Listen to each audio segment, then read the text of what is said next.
ខ្យល់ហាលក្តៅមិនត្អូញរុញរីឆាន់ទាំងកាពីព្រំដែនទឹកដី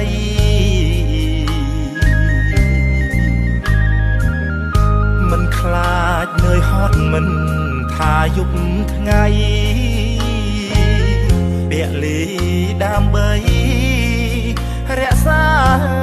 សន្តិភាព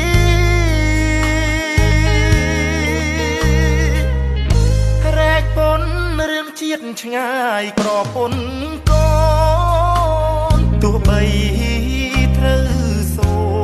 នក៏មិនបកក្រោយបូជាសាច់ឈាមជូនជាតិខ្មែរហើយ